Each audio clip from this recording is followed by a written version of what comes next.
Second part start.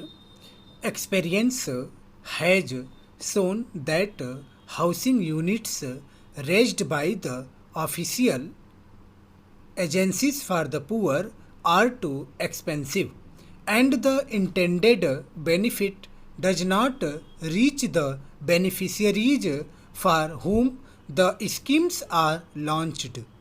Now, the housing policy acknowledges the imperative of bringing the prospective beneficiary to the center of development process, and it emphasizes on involving the people in the housing and development programs.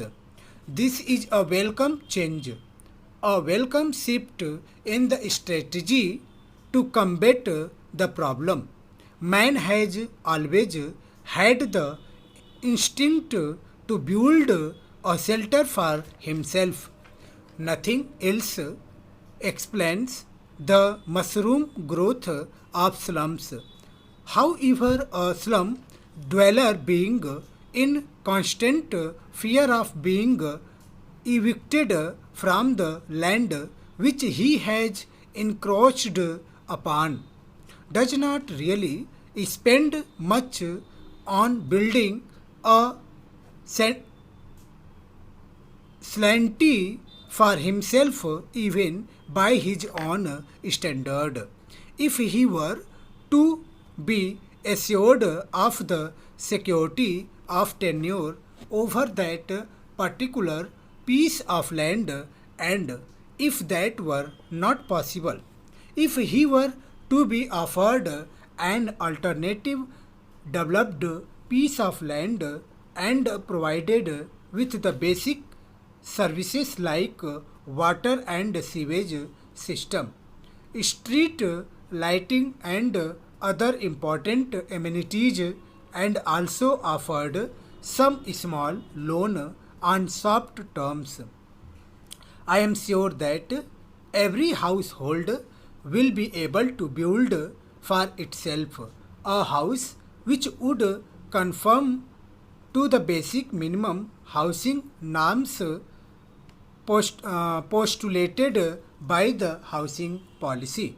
Sir, Gram Panchayats, municipal committees, and the non governmental organizations could also be associated in this national endeavor, particularly if the process of disbursement and repayment of loans, and also for encouraging the cooperative societies, thus relieving the government of some burdensome task.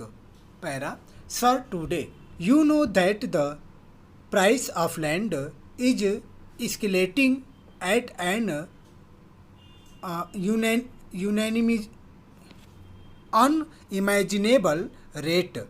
Big business people, big land developers, and property dealers enter the business of real estate, which leads to speculation, and this has raised the price of a small housing plot to such a high level that at least 60% of the population cannot afford even a plot of 15 square meters, which is the minimum norm fixed for housing in the urban areas by the government. Para.